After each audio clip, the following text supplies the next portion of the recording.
We are living in an artificially induced state of consciousness that resembles sleep. The poor and the underclass are growing. Racial justice and human rights are non-existent. We have been lulled into a trance. They have made us indifferent to ourselves, to others. We are focused only on our own gain. That is their primary method of survival.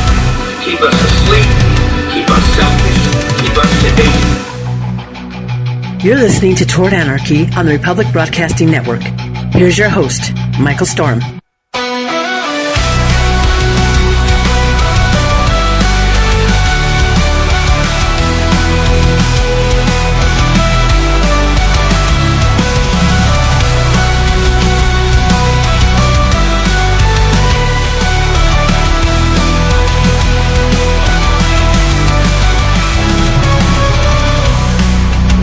Toward Anarchy. Thank you so much for joining me. I'm Michael Storm, your host. It's Saturday night. It's prime time. We're worldwide right here on the Republic Broadcasting Network. You can find me on Facebook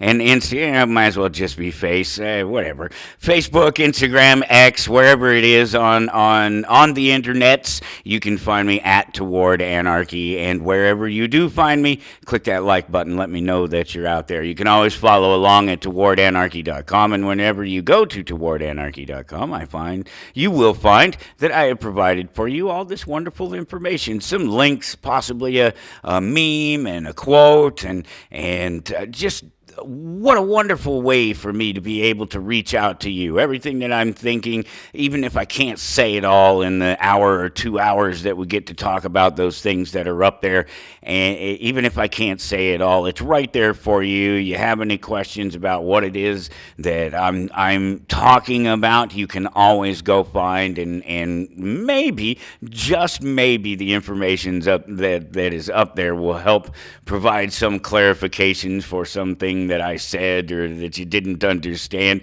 It happens, and that's what it's all there for, and it's fun to do. It's an exercise for me in understanding my world and knowing what's going on in my world, and so it's really fun. Hope you had a great 4th of July. We had it pretty low-key this year, but it was still wonderful. Even still lit off a few fireworks. The kids are older now, and it's just, who cares? If they're not necessarily interested in lighting off some fireworks themselves, I don't even really care. It's pretty crazy here in Kansas. They're legal, or at least for, depending on what day of the year and what time of day it is, literally, it's not even a joke, they are legal, and so it's not as impressive as it is. I grew up with them legal, but then in Colorado, they were legal when I was growing up, and then at some point along the way, they changed and made them illegal, to the point where if you're too close to a police station or a fire station or something like that, you can bet that if you lit one off within moments, the authorities would be there to arrest you, fine you, tell you that it's not illegal, that it's not legal, whatever it is that they happen to decide the punishment would be, whatever fitting punishment they could come up with at the time. Had it happen, within seconds they just appear out and, oh, no, that's illegal, you can't do that, Nope.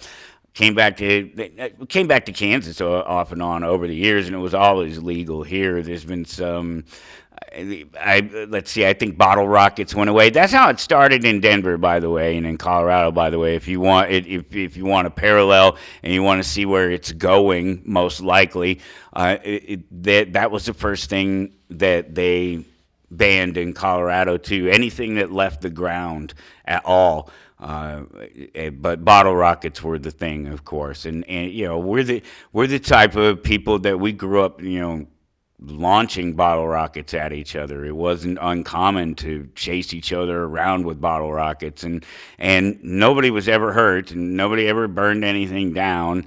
But they still made it illegal, and that's the same thing that they did here in Kansas, and that's interesting just to think about, because at this time of year there's always a bunch of new laws that come out. At least there are here in Kansas. I don't know about necessarily every other state, but I did notice that there were places that they too were mentioning how, I think even there in Texas I saw something about number of laws going into effect on July 1 or something like that this past week.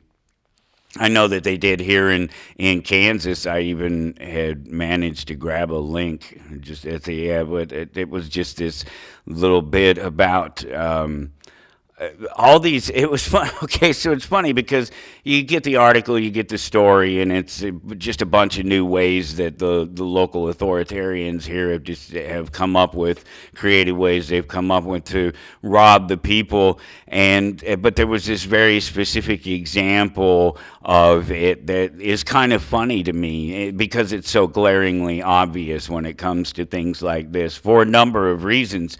So in the state of Kansas, and I gather in many states, you are supposed to move over. So you're going down a 2-lane road or whatever, 4-lane, whatever. It doesn't matter. It doesn't matter.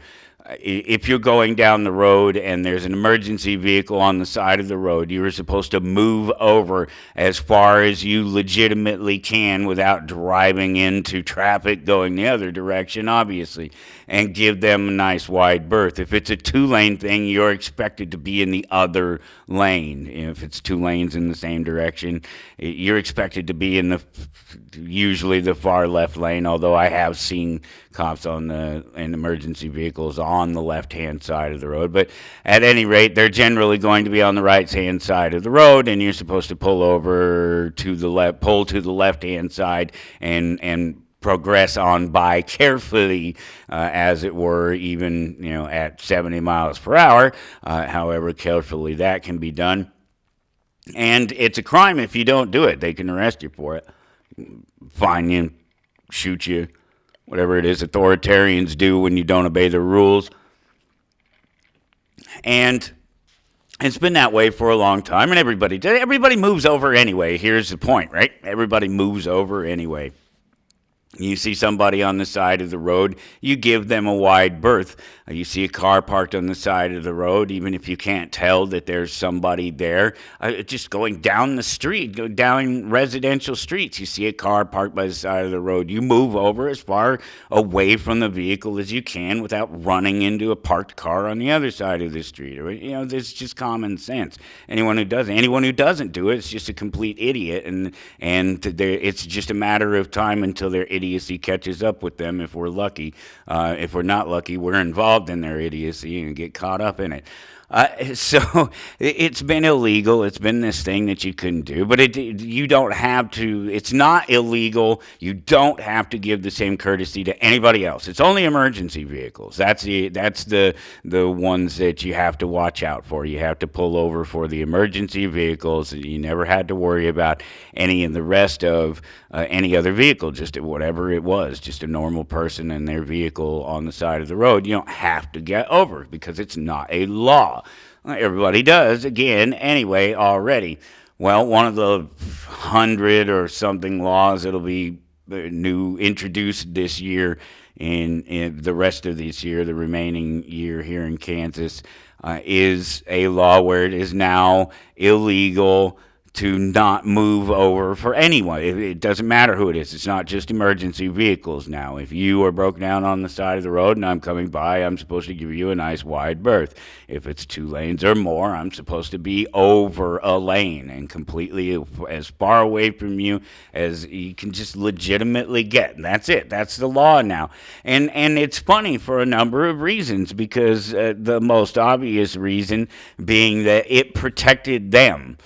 It was just a law to protect them. It didn't protect anybody. In fact, it doesn't protect anyone, because it doesn't actually make anyone do anything, right?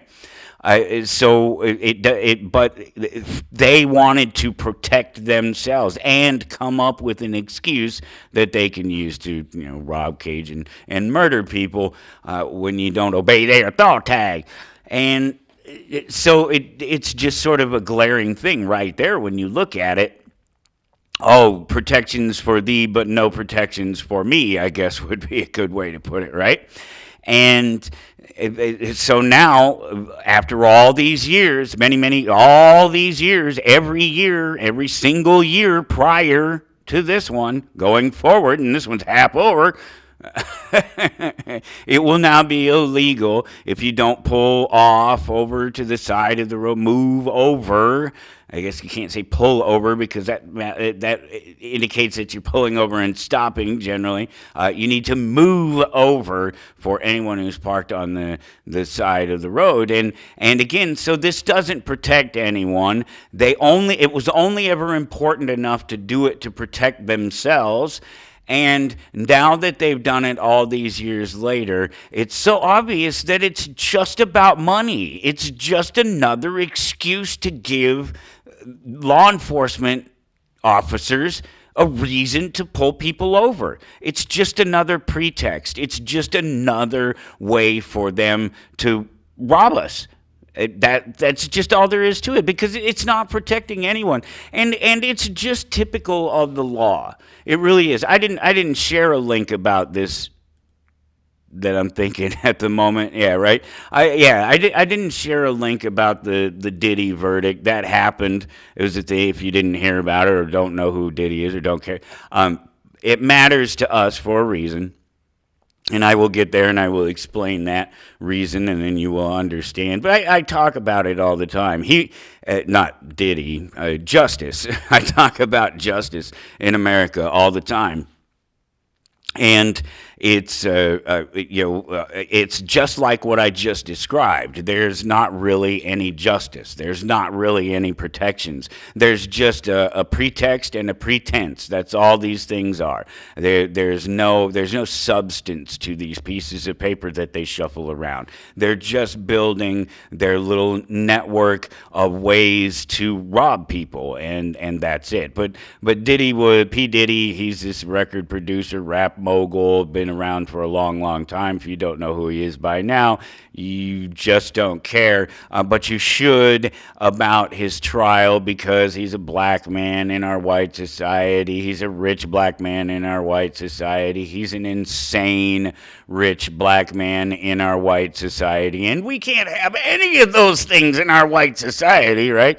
At least that's one of the arguments about why he has been persecuted and then subsequently prosecuted over his actions. And so we come to the point now where he's been acquitted, and he was up on charges of racketeering and sex trafficking, and those are very sort of specific, gangstery things that he's doing there, or that they accused him of doing. And he was only found guilty of let's see exactly what it was. It was just driving his former girlfriends around for prostitution. That was ultimately the gist of it. And so it was 2 of 5 counts that he was found guilty of: transportation to engage in prosecution, and here, let's see. We'll even go to Fox for all you conservative people and see what kind of racist spin they can put on it.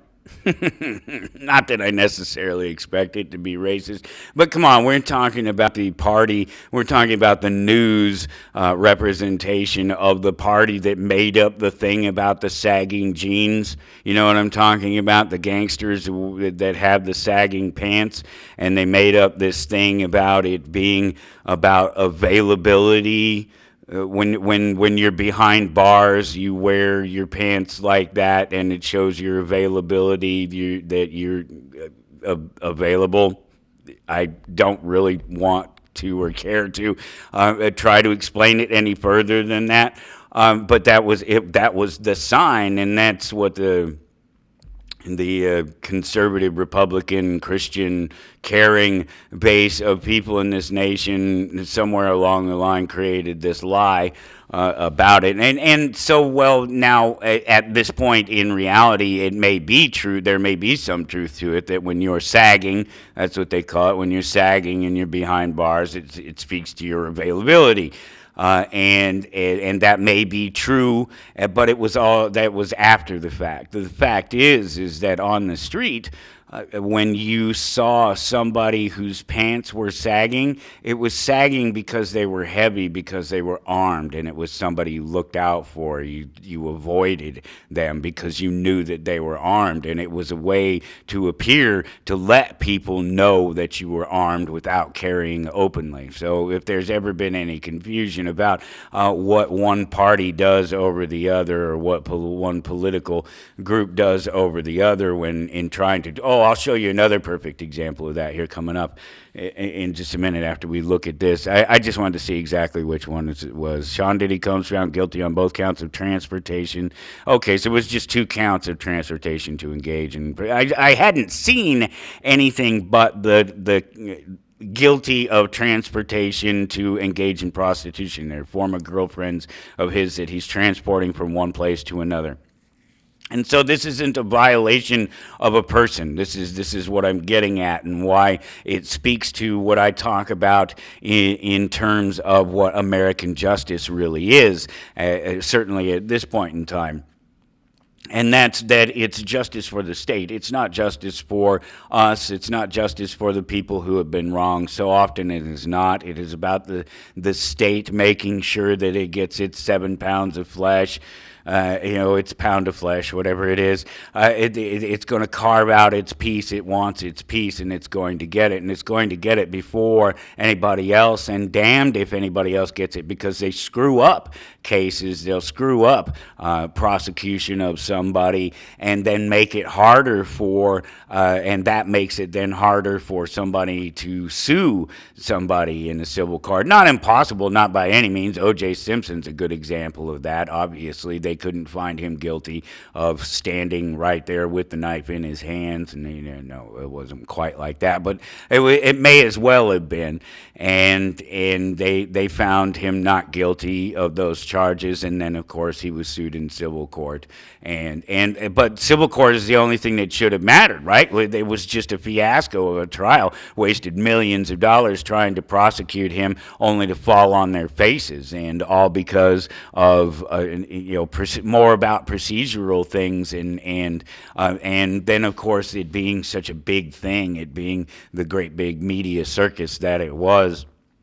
At the time, there was no way they could try to go back and really prosecute him in any legitimate sense, because they had already, they dropped that ball. They really, truly, they screwed it up. They made it harder, and so did they get justice? The Goldmans, and did they really get justice? Did Nicole's family get justice? I don't know. Maybe a little bit at some point, but after the circus, after the fiasco, after everybody in the world saw him get acquitted of murdering those people, and so the state it wants its part, and that's what it does, and it doesn't care. It just doesn't care if it makes it harder for anybody else to get their justice. All they want is theirs, and I think the Diddy verdict is proof of that, because he's not found guilty of sort of violating anyone.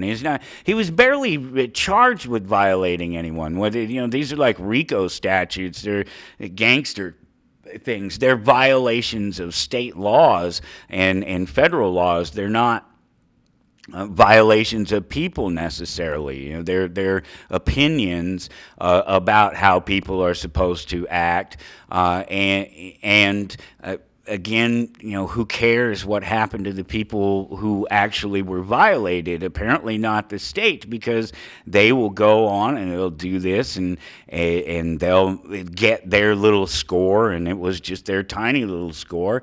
And maybe that's it. Maybe there is no further push. Maybe nobody feels like they're going to be able to get justice for the people that he actually violated. And yes, there were people that he violated, and you can argue and you can make the point that maybe they put themselves in a situation to be taken advantage of. And a lot of times, there's a lot of times there's another story in here, but it's just not one that I just even care to share. There's any number of times where people willingly put themselves into a dangerous situation, and then something bad happens, and there's really not anything that you can say to justify why it is the person did what they did or didn't do what they didn't do, that allowed or caused the bad thing to happen. And there's no, what can you do at that point with somebody? In our system, maybe you lock them up, but here again, where's the justice for? There's some weird sense of justice for society, but society isn't the one that was violated. Society's not the one that's dead or injured or has their property destroyed. Society had nothing to do with it. The people had nothing to do with it. The state had nothing to do with it, and it just obfuscates the purpose of justice at best, and at worst, it just completely dismisses justice as something that's not necessary to seek for individuals, and that individuals themselves have to chase after it on their own. And you wonder why you end up with sort of vigilante justice and people wanting to defend themselves and their property, and as they should, on the spot, instead of what's the thing about better to be judged by 12 than carried by 6, and while that's a harsh statement, it's a legitimate statement, because why not? You're either dead, or I don't know how many different ways that I can say this, that it just doesn't matter that what happens to the bad guy after you've been violated. Especially if you're dead. All these silly laws and things, they're just so worthless. And the Diddy verdict, I think, it just speaks to it. I think that these people are going to, if they are ever able to find any kind of justice, it's going to be harder after the circus, after the big trial, after these other ideas about the state has looked at it and said, well, we couldn't find where he violated people already once. Fairly, or at least that's what that's what we're presumed to think from the state. That's what the state is supposed to do.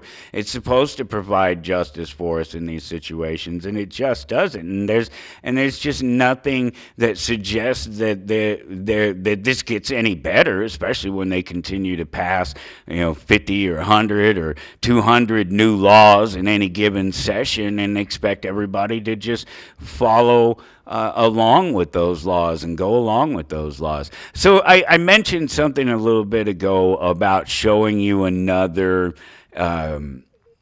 one of these very politically charged political divisions that are created in the media or through the media by the left or the right, the political right or the political left, and this is one of those examples that I've covered for years in a lot of different ways and from a lot of different angles, and so adding this particular angle to it is kind of fun.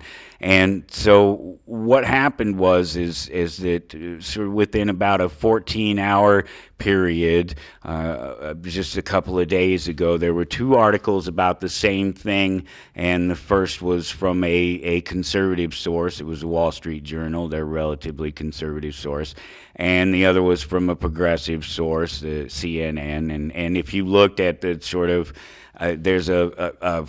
there's five designations for media bias that go from left to right, and so there's no, the middle is just the middle, and they're supposedly unbiased, and then to the right and to the left is 1 and 2 steps further away from the middle, and each of those outlets, the Wall Street Journal and CNN, fall closer to the middle than they do further to the outside of the right or the left. So they are, generally speaking, a conservative news source and a progressive news source, generally speaking. And again, all of 14 hours apart, they're talking about the exact same thing, the exact same topic. But these are the headlines. Here's a headline from one: steady hiring added 147,000 jobs to the U.S. economy in June. And then, here's the other: U.S. private sector lost 33,000 jobs in June, missing expectations for an increase of 115,000.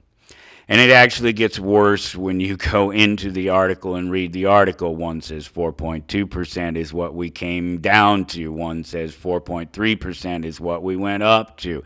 But the point of this is that, you know, most people aren't even going to go past the headline. And we've discussed this ad nauseum over the years about, and I've given you the examples, and I've shown you the process and the progress of how it works.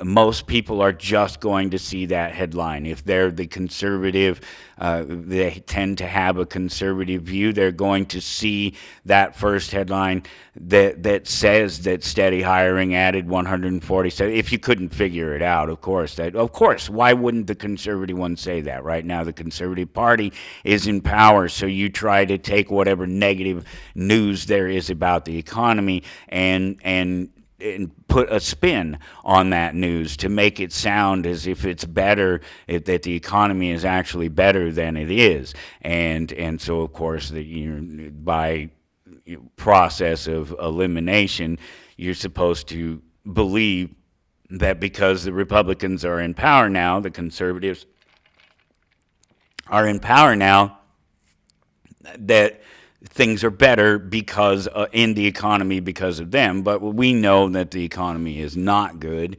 that these things are just a manipulation of the numbers. We talked about the employment numbers over the years and how they're revised a couple of times throughout the year and almost never reported on, and that people don't see that they're so often negatively adjusted, that things were far worse. They miss it by half. 50,000, 100,000 jobs or something. It's just ridiculous, the numbers. These people that make these forecasts, I don't know, especially the ones inside the government who make these forecasts and come up with these numbers. They're either being paid directly to make sure that the numbers are confusing or wrong or just not right enough to ever be settled, or they're complete morons and they need to be fired. And well, you know which one we tend to believe it is around these parts. It's probably that there's a manipulation going on, and it's done repeatedly over and over again in favor of the administration when they talk about the economy and jobs that is in at the time, and that's it. That's all that ever happens. That's what you really see, is that those numbers for the economy and for the jobs and employment, they're just about making the current administration, whichever one it is, look as good as they possibly they can make it. It's an amazing thing to me just to have been able to watch it off and on over and over again over the years, and coming into it with with that immediate sense and of seeing that first headline that one time, whatever it was, about the jobs, and going and looking at the numbers and saying, well, wait a minute, these numbers here, it's, 3 months later, they don't match up. They adjusted them. Well, when did somebody come out and tell us that those numbers were adjusted and that everything that was based on those numbers, that's the problem with basing anything, your future projections on past accomplishments or achievements, goals, numbers, whatever it is that you're basing them on from the past, is that if those were already wrong, then how can you continue to project forward in any meaningful way if they've never been right, if nothing was ever done right from the beginning to make sure that these numbers were in any way accurate? And the whole thing just really, it blows my mind. It really does. It's a crazy thing to think about, to see something so obvious, so glaringly obvious, but to know that almost nobody is even going to notice it, and underneath that, almost nobody is going to care. And you know what? That's fine when you've dropped out.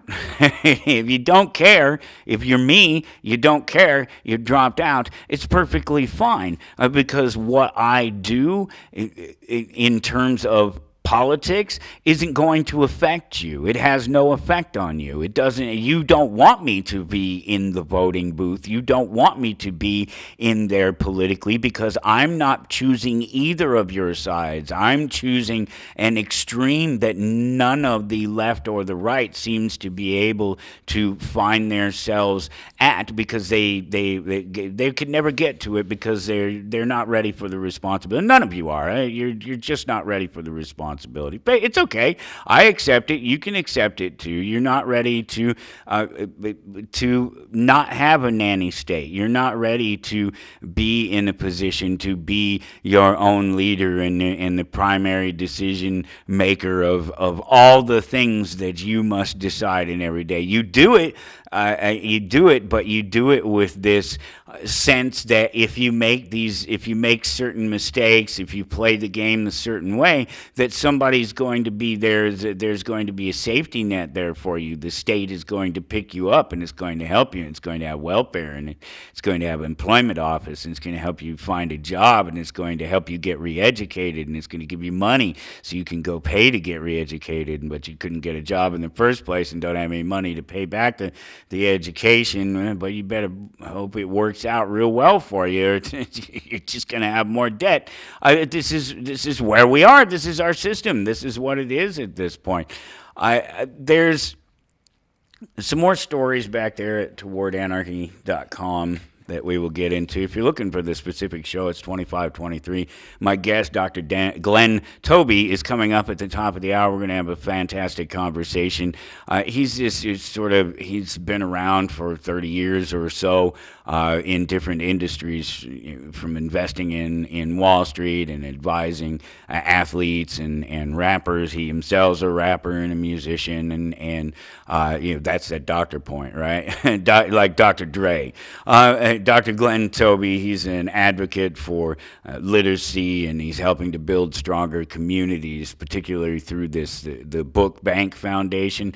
We talk about all that and more, his outreach to at-risk youth, and it's just a fun conversation. And of course, those links are up there if you want to follow up more about Dr. Glenn Toby when we talk to him. He'll be in here in just about half an hour. We'll drop him into the conversation, and we'll see what's up in his world. I think you'll like it. You'll enjoy it. There's another guest that I found on the pod match system, and I just love that system. I did want to just real quick get you to do me a big favor here. I know you guys are busy, and money's tight, and everything in the world that's going on around us is pulling us in a million different directions. I just want to remind you that the Republic Broadcasting has been here for years, and been here because of people like yourself who have taken the time in all the insanity and through all the madness and chaos, even in the worst of times, to take just a minute to visit republicbroadcasting.org and support the network. Click that donate button over there on the left-hand side.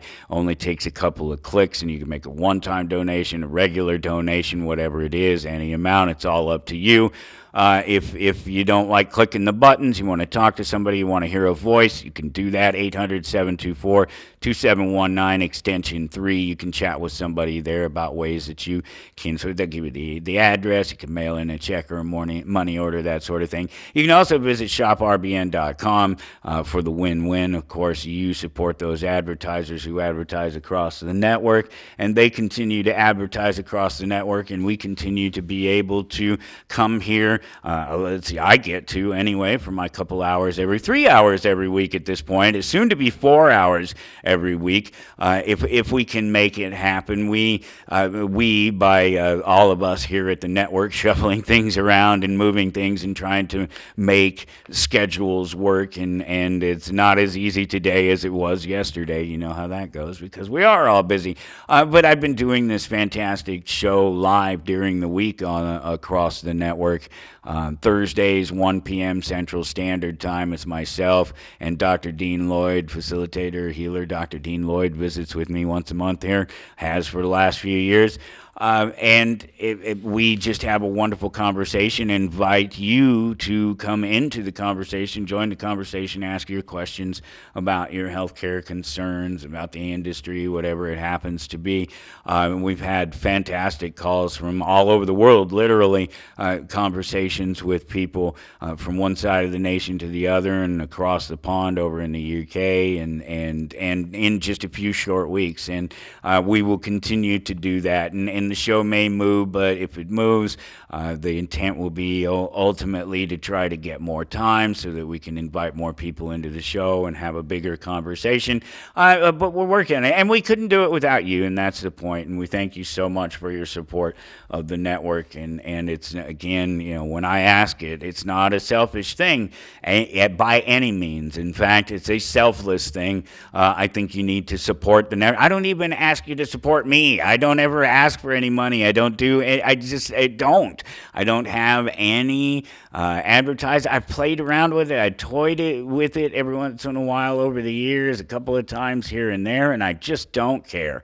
I don't care to do it. You know what? I have my business in Topeka, Kansas. I have the comic book shop, and that is, you want to support me, drop in Topeka, Kansas sometime. You're driving down I-70, whatever. You're heading from New York to L.A., wherever you go, wherever, and you happen to be passing by Topeka, Kansas, make a little pit stop, swing through, say hi, drop in the store, buy a comic book from me. That'd be the best thing that you could do for me. And so entirely selfless when I ask you to support the network, because I don't even ask you to support me. So, but you know what? We do this. The people at the network, all the people the voices on the network, the people who work at the network, Mike, and all the people behind the scenes there, pushing the buttons. And they do it because they want to do it, because it's a passion. They're not doing it because it's just like me with a comic book shop. I don't own a comic book shop because I'm trying to get rich. These guys, they're not running Republic Broadcasting Network because they're trying to get rich. They're doing it because it's a passion. They do it because it's the love. It's the right thing to do. It's all of these things other than a paycheck, that's for sure. But thank you for the little bit of paycheck that you do make possible at the network. You keep the computers on and the internet paid for, and while the producers are skinny, they're not starving to death. Go back to towardanarchy.com, looking for episode 2523, and I do have a bunch of other links up there and a couple of things that I wanted to talk about. One was the AI. It's ubiquitous. It's everywhere. It's been adopted faster than any other technology. and it's changed so fast and grown so fast, and there's so much happening with it, and it's just everywhere. It's ubiquitous at this point. It's just everywhere, and it wasn't just a couple of years ago. I mean, it was only just a few years ago that I was working for. It was just a little bit of work. I didn't do a lot of it because it was just tedious, and I just really didn't care for it. But it literally is the foundational work for what you understand is AI today. In particular, the AI that I use to create the text for this show. It's all voice, right? And then I plug it into a computer and it spits out a text version of what it is that I've said, and I can use that. It can be captions for video, or it could be just a transcript of the entire episode. But ultimately, what it is that people like me years ago, not that many years ago, 3-5 years ago, something along those lines, would sit at a computer and we would listen to a presentation like this, like a podcast or something like that, a TED Talk or whatever, just people speaking normally in a conversational tone like mine, and deciphering the language for the computer and teaching the computer how to cut out the extra language, the stutters and stumbles and things like that.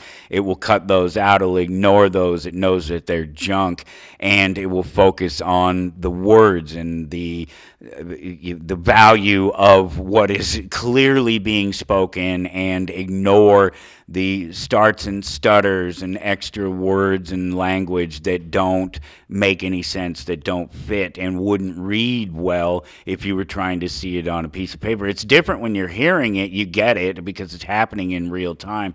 But if you're trying to read it, it just throws you off, and it can cause you to forget what you read before. And if you're talking about a scrolling thing like closed captions, there's not really any way for you to go back necessarily and figure out. Obviously today you just click back everything, you just roll it back on the slide or whatever, and you can find it. But generally speaking, to continue the flow of the conversation, it breaks the flow of the conversation.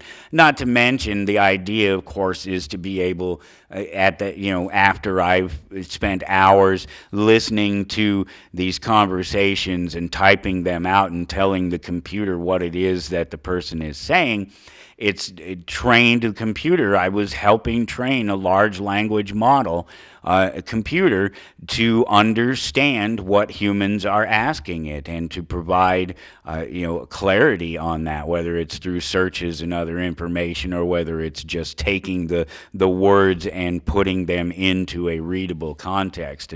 And so it just hasn't been that long, and the AI is everywhere, and there's all these questions about what has been used to train these models. And you know where I am on this, you know where I stand on this, that it should be really simple, that the question of IP, the question is theft, and did they steal something from you? Did they deprive you of your property, and can you prove it?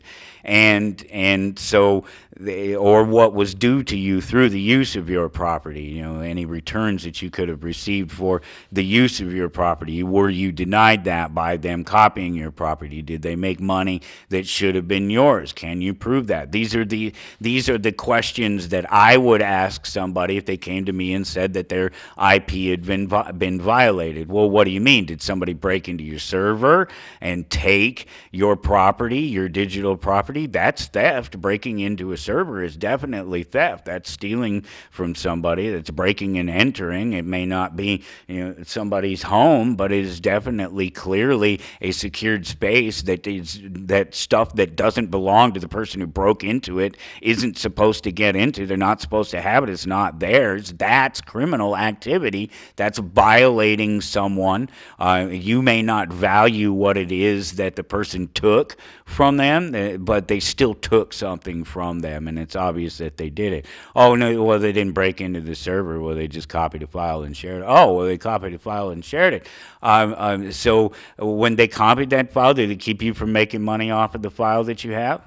No, it didn't. All right. Well, then we're having a. See, at any rate, these would be the kind of questions I would ask, and we've been over this. We've been talking about this over the last couple of years, and so the cases are starting to show up in courts. And there was a couple of cases here recently, a couple just this last week, and I think there was one not so long ago. But they all are ending in favor at this point of the technology and the people who are building the technology, and it's because that these people are not doing, and it's interesting, the first link up there toward anarchy.com under the Anarchist Audit, episode 2523, is about this judge ruling in favor of Meta, that's Facebook, and Meta is what their AI is called as well.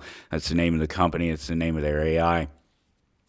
And there was a lawsuit brought by a handful of authors claiming that ultimately their works were used illegally to train the Meta AI, and the judge said that no, whatever happened here, whatever you guys are saying isn't what happened, and so I say don't get your hopes up with this verdict on either side of the argument, because the judge just said that they didn't prove their case, that they made the wrong argument, that they didn't provide the right evidence. He didn't say that it was or wasn't legal to use works to train AI. He just said that they didn't make the argument, and that should be the case, right? If you claim that somebody violated your property, deprived you of income from it, and that was part of the case, prove that they did that. They didn't do that. And so this is important, especially if you're listening to me and you believe anything that I say when I talk about the value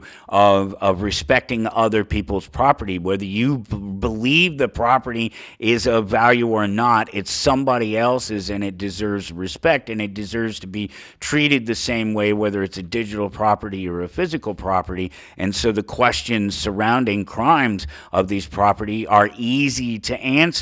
And this judge proves that. He says to him, look, you guys didn't show that they deprived you of money, that they kept you from being able to make money off of your work, that there was any significant damage, or any damage really at this point, by them letting their computer read your book. They did say, however, that it may have been illegal for them to acquire the book. And so this will become a question, but they're talking about Tor browsing, which this is that shared computer thing where you can take files and you share them over a network. It's the same Napster thing. It's all these things that date back years about people sharing files from their computers and doing so in a sort of group way. And so it's interesting because I've made this argument, I've made this statement very clear over the years about these usages of these files and downloading of these files. It was all a big thing initially, but then it cooled off real quickly because they realized that downloading the files, watching the files, reading somebody's book after you downloaded, listening to the MP3, watching the movie, that these aren't crimes, that they're not violations of a person. They may be in poor taste, theoretically in poor taste,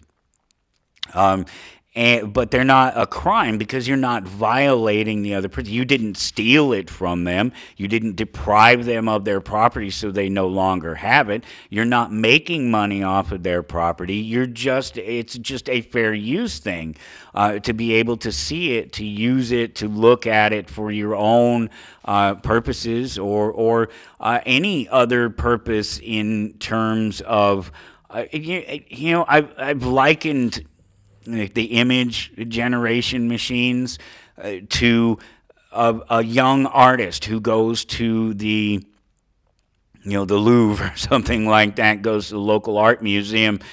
There was a fantastic one that I went to as a kid many, many times in Denver, Colorado, in the Denver Art Museum. And you go there and you're inspired, and you go home and you draw a work, and it's a derivative of something that you saw. Well, that's kind of what these computers are too, except that the thing about the computers is that they use math. to do what they do, and artists hate this idea. This is musical artists. This is people who paint pictures or draw pictures. Is people who write words, who don't realize that what they do is a mathematical equation, that everything that they do can be summed up in some mathematical equation. And so they get upset that they see a computer can do it. Well, that's what computers do. That's why we built computers, because they handle mathematical equations faster than we do, period. That's what they're for. This plus this equals that. When you do this and this, it produces that. It's just math. That's all computers are for. And they do it considerably faster than we do. And they do it without physical barrier, where you and I have to take a pen and put it to a piece of paper to create something. And there's all these potential physical barriers, the ink running out, the paper being too slick for the ink to stick, you rubbing your hand across it as you're writing and smearing it. There's all these physical things that are in there that the computer doesn't have to contend with. It doesn't have to sharpen a pencil. It doesn't have to think about putting the pen and the pencil to the piece of paper. It doesn't have to go look for a piece of paper. All these, this is all that the computers are about. This is what we designed them to do, and you need to accept that if you create things in this world, period, they can generally almost every time, maybe every time, be reduced to mathematical equations and algorithms. Get used to it, because that's how it means. The memetics, the study, the understanding of memetics, the way we teach each other a thing or show each other a thing, are just another version of that.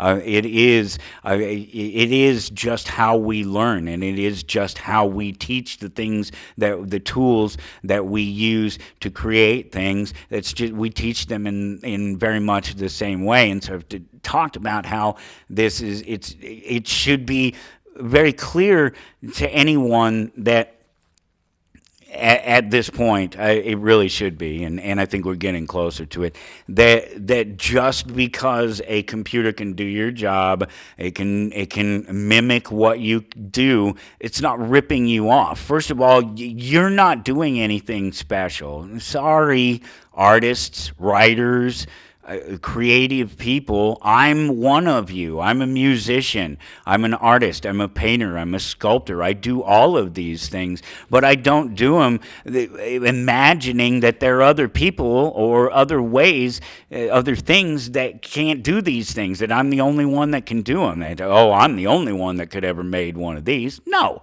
ridiculous. Absolutely ridiculous, especially billions of people later, not to mention billions of people at the time. No, it's just a silly notion to suggest that you as an artist have a sort of lock on a style or a presentation. You don't, and especially once you let it go out into the world, it's not yours anymore. And if you wanted to keep it for yours, you should have never let it out there for anyone else to touch.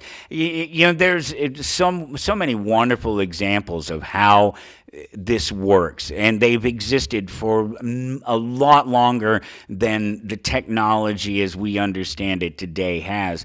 And one of those examples is in fan-made fiction, fan fiction, and presentations of created Star Wars characters and situations and storylines created by fans. And if you don't believe me in that, just go onto YouTube and start looking around for Star Wars stuff and look at there's far more Star Wars stuff created by people who have nothing to do with Star Wars. They're just fans of the universe and the ideas and the Jedi Knights and the bounty hunters and all these aliens and all that. They're just fans of it.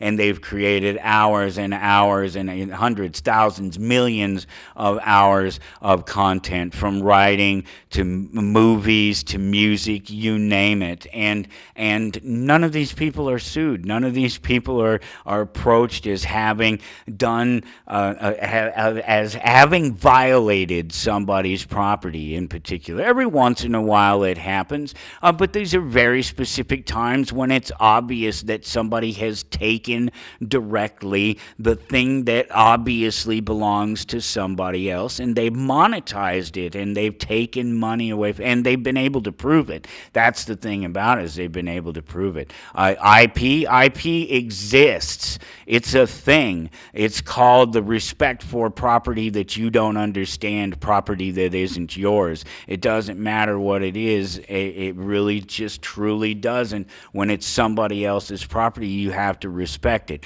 And if you want your property to be respected, even if the person doesn't value what it is you call your property. I don't know.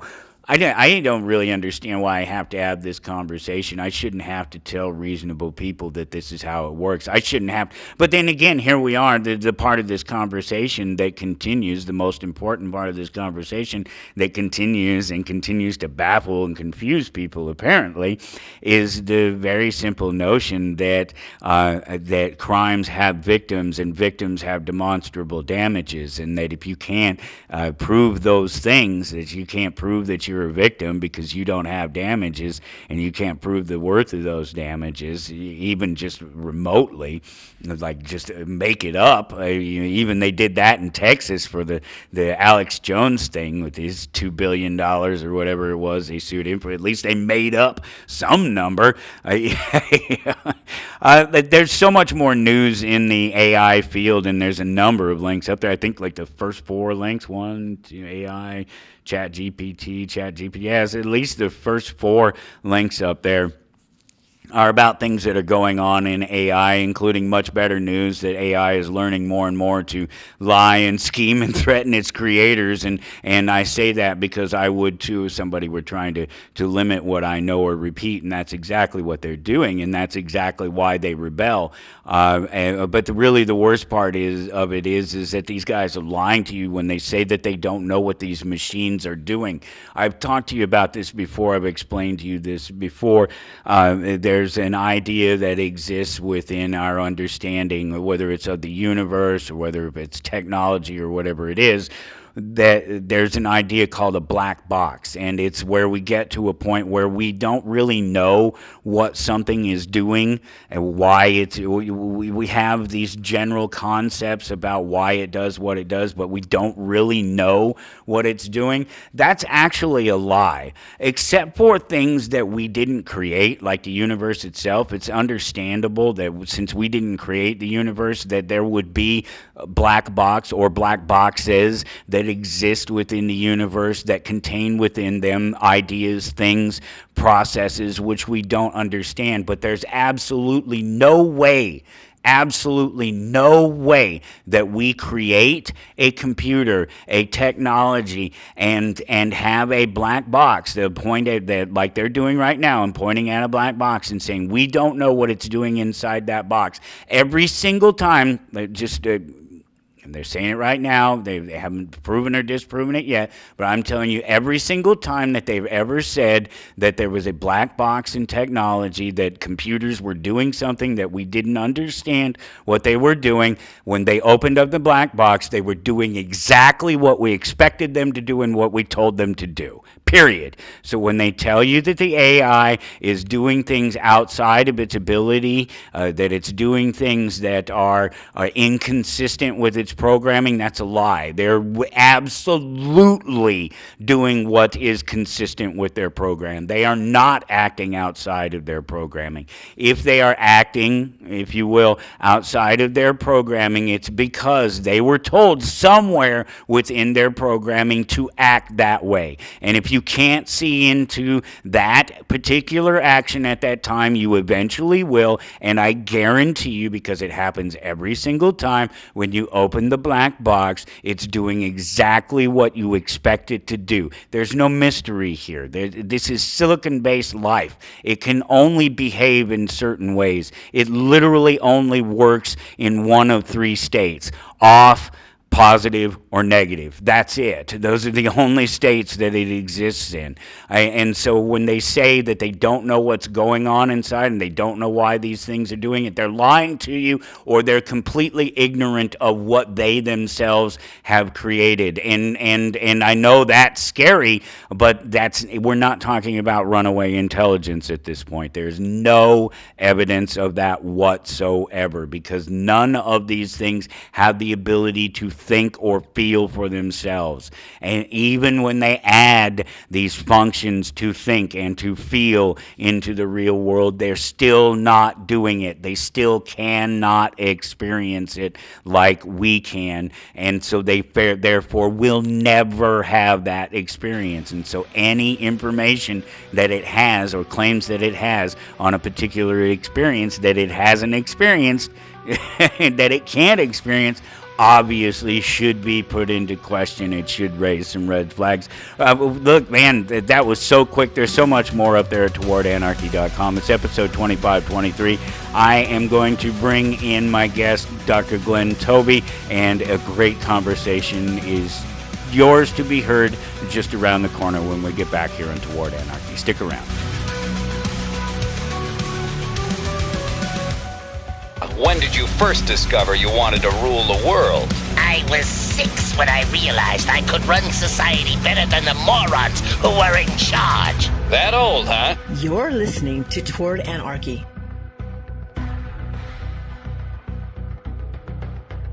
I don't have to tell you things are bad. Everybody knows things are bad.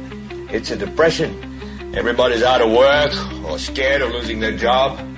The dollar buys a nickel's worth. Banks are going bust. Shopkeepers keep a gun under the counter. Punks are running wild in the street, and there's nobody anywhere who seems to know what to do, and there's no end to it. We know things are bad, worse than bad. They're crazy. The air is unfit to breathe, and our food is unfit to eat. I don't want you to protest. I don't want you to riot. I don't want you to write to your congressman, because I wouldn't know what to tell you to write. I don't know what to do about the depression and the inflation and the Russians and the crying in the street. All I know is that first, you've got to get mad. You've got to say, I'm a human being. My life has value. You're listening to Toward Anarchy on the Republic Broadcasting Network. Here's your host, Michael Storm.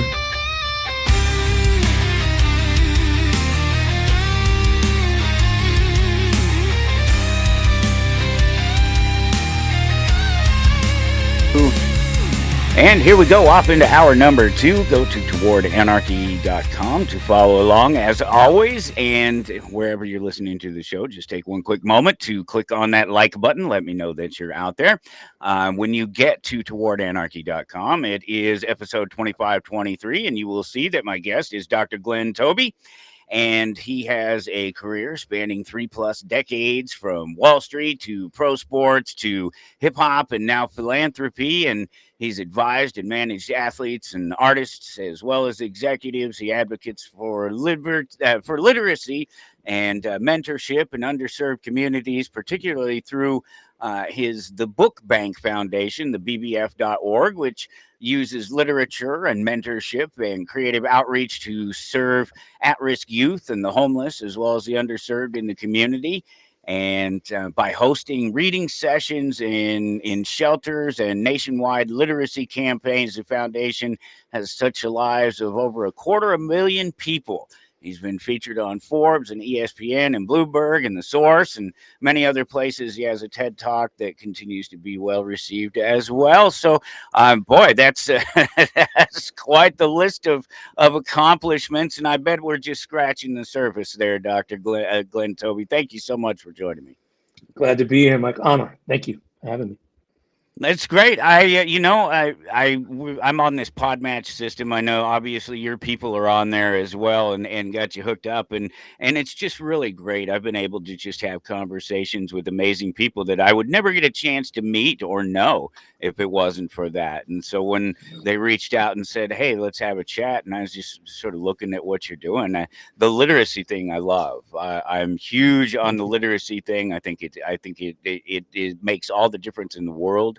a person who is well read has the opportunity, if nothing else, to communicate better with other people and have a better understanding of the world they live in, and it just gets them that much closer to being a great people, well-rounded people that are interested in finding out about their world.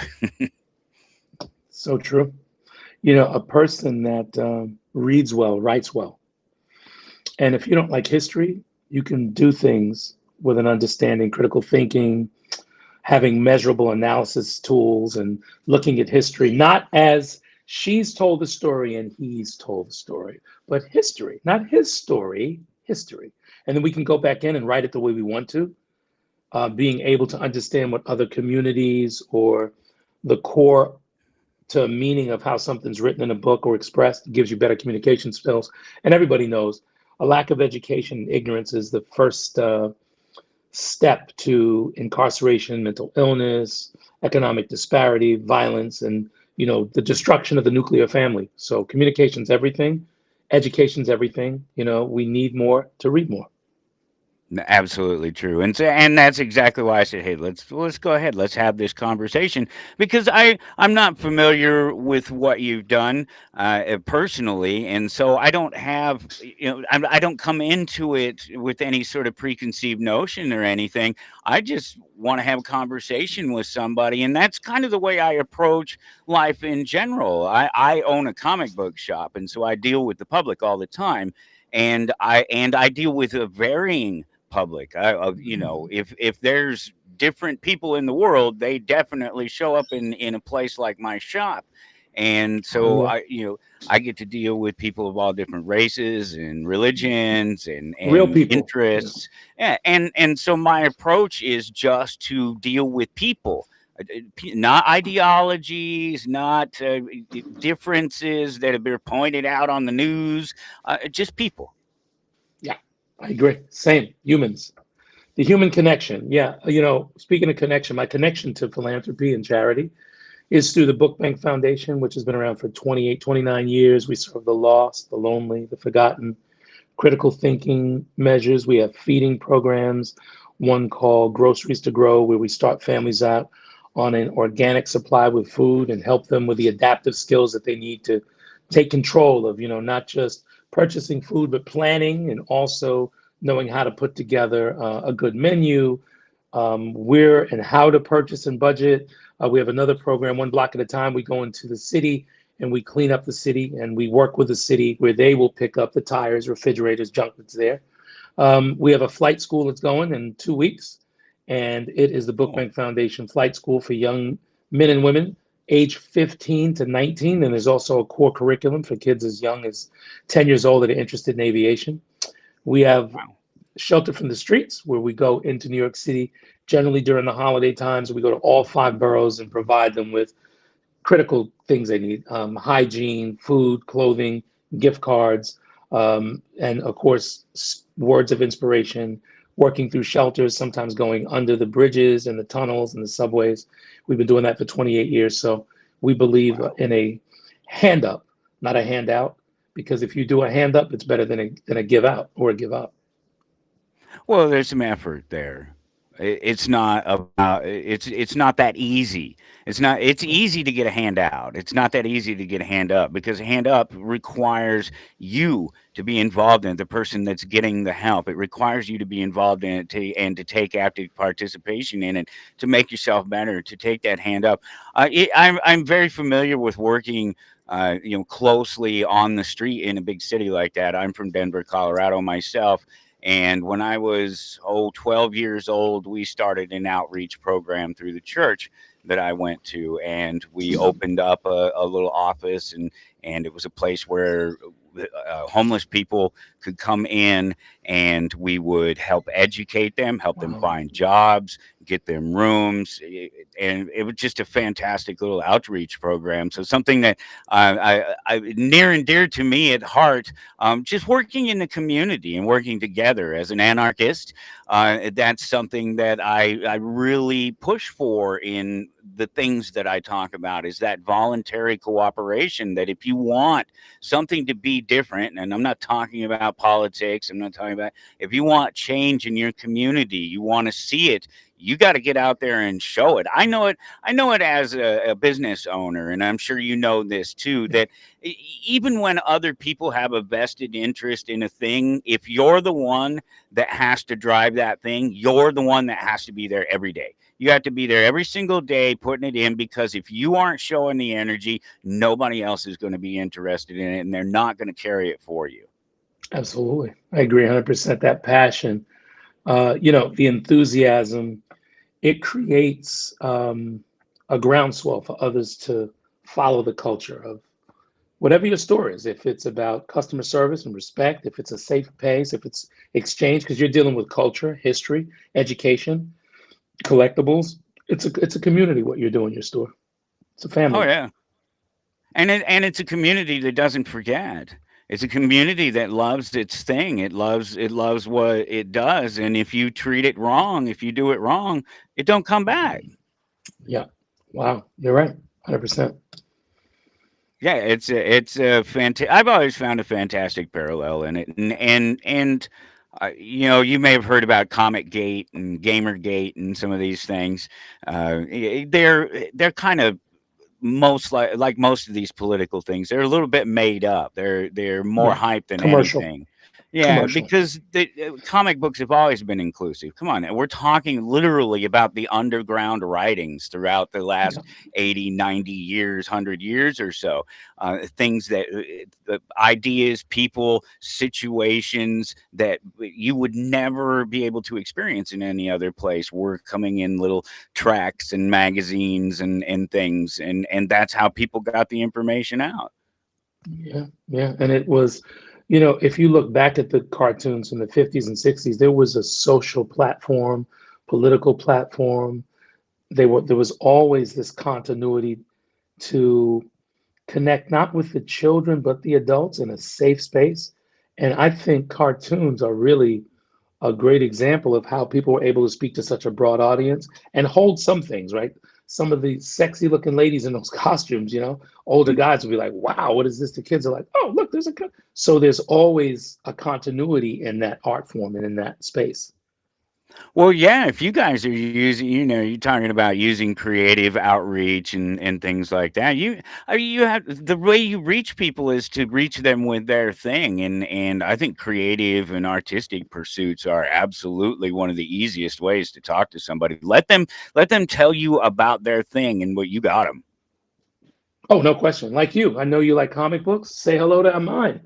Here's a Oh, what book. have we This one's there? called Little G And the and Dirty the Faced Angels. okay, all It right. is about my life. I'm about 12 years old with some of my friends. I did this book with my good friend Brian Gosher and I. And what we did was we took real life stories of my life and we took some children and put them together that were people that we knew that were, you know, systemic to issues children are having: homelessness, education, stability, protection. And it's called Little G and the Dirty Face Angels, and that was the first book. And then That's it went great. into a comic form.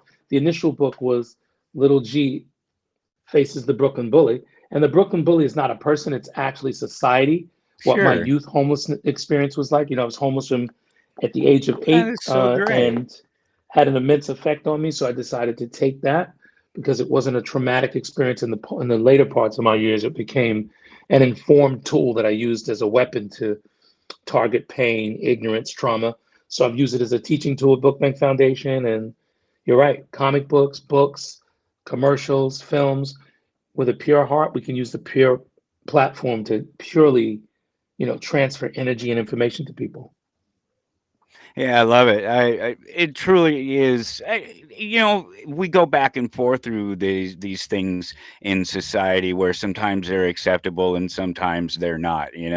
And the one thing about comic books has always been is people kind of look at them as something for kids, and they really you mentioned it already, and it's the same with cartoons. And well, maybe not so much these days, where you literally have Adult Swim cartoons.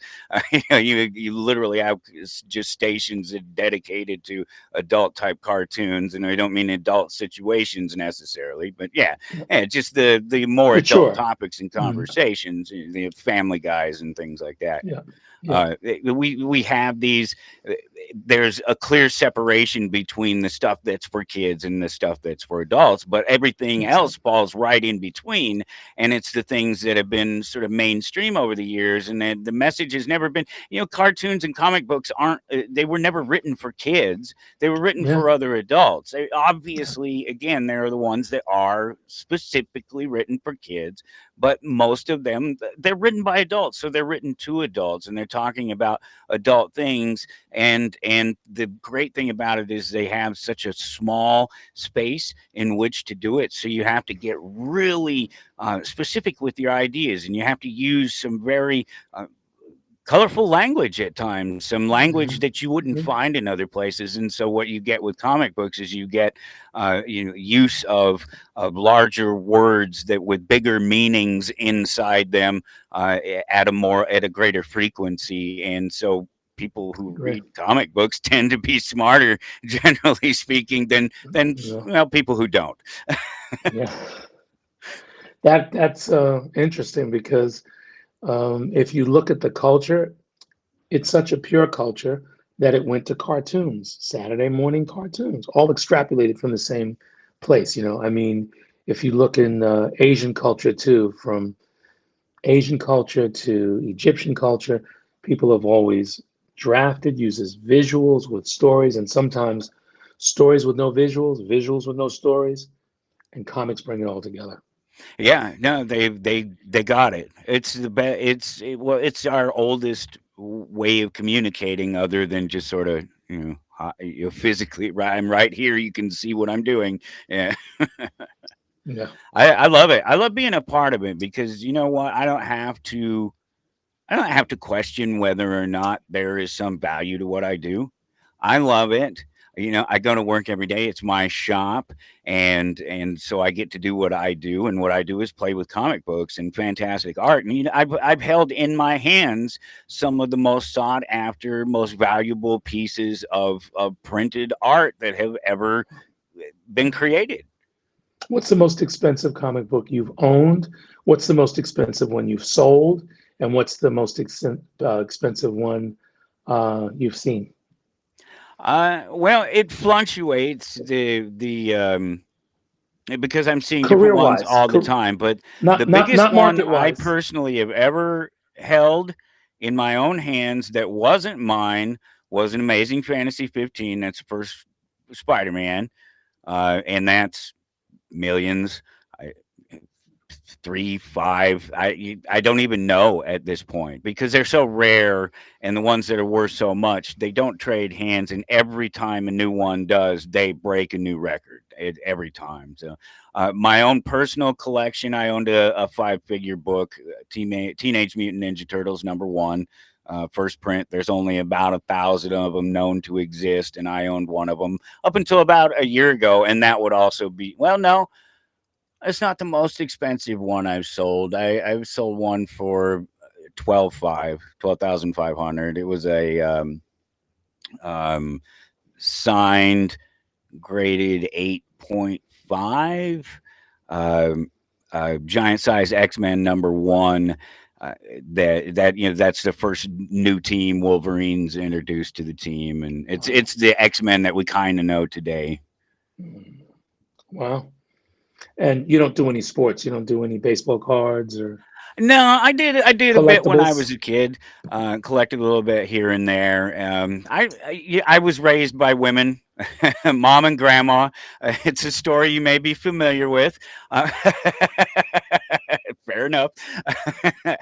And so not a lot of Thank male God. influence around, so not a lot of Yeah. sports influence around. It was the reading and the art and things like that. So yeah, It's good. It worked out for I you. love. I'm from Denver, so I'm a lifelong Broncos fan. I love the Broncos, and I have every bit of the respect for those who are able to do their sport thing, but most of it's beyond me.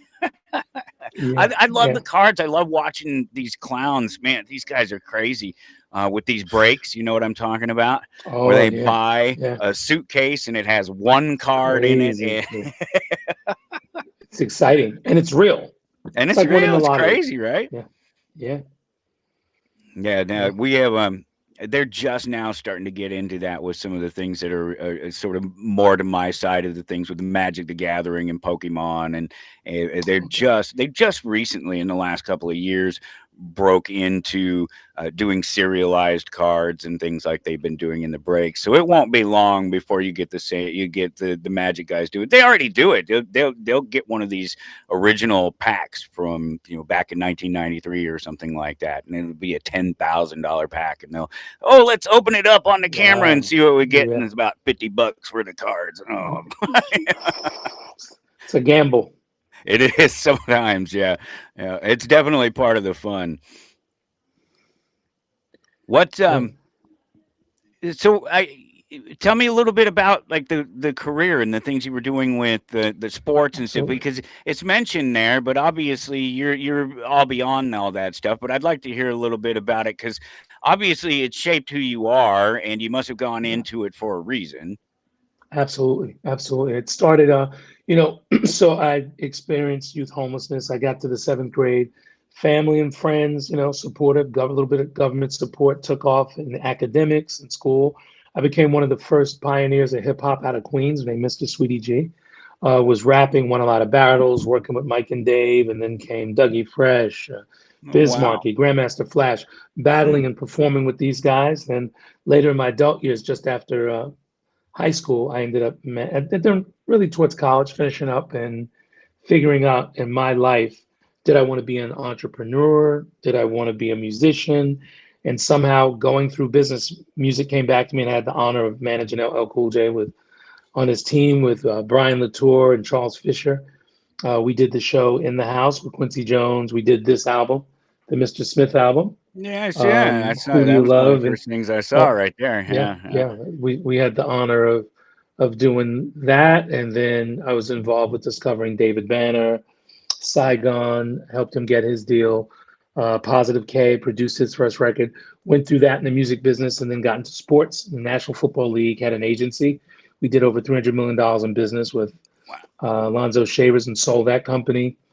From sports, I'm currently doing RCP Capital, I'm a venture capitalist. We're in the space of biotech and health sciences. And I'm back with Rakeem Vick and Brady Jackson at the Winner Circle, which is a sports company. And we do NIL, name, image, and likeness. And we also represent Oh, okay. NFL, NBA, and Major League players. And anybody there that's in high school, middle school, and that's going on track, call us at the Winner Circle. We'll give you information to make sure that you have somebody that's got your back.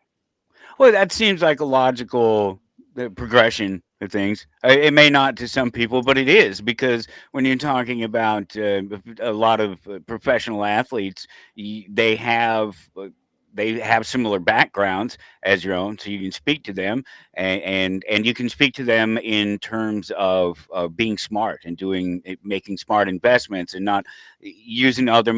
Everybody knows the story, right? At this point, I think, right?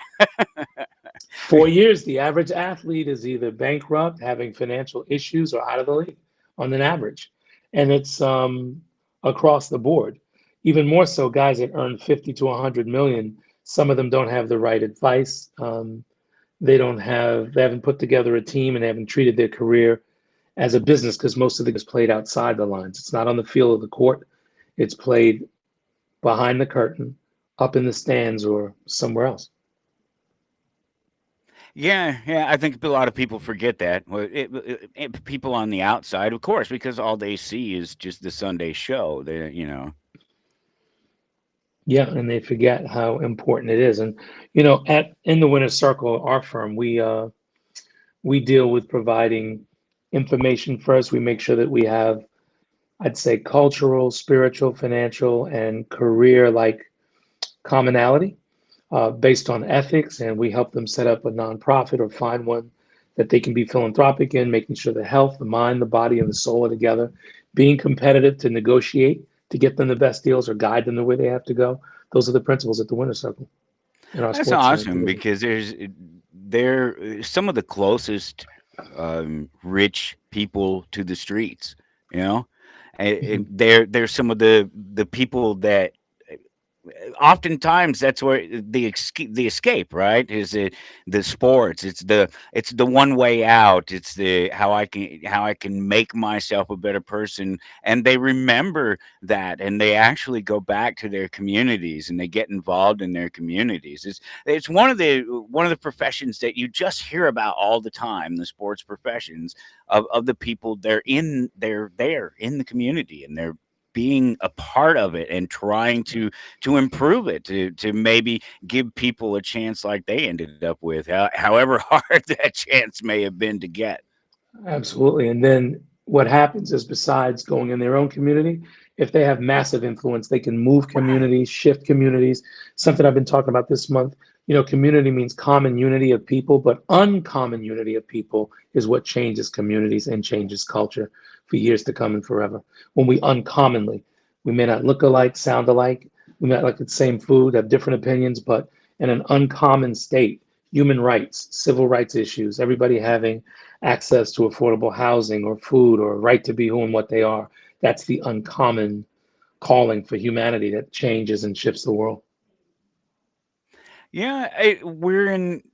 I don't know. It seems to me like we're in one of the hardest times in history with all of this. There's so much compounded. Yeah, I get it. There have been harder individual times for individual people in the past. It was harder to make it.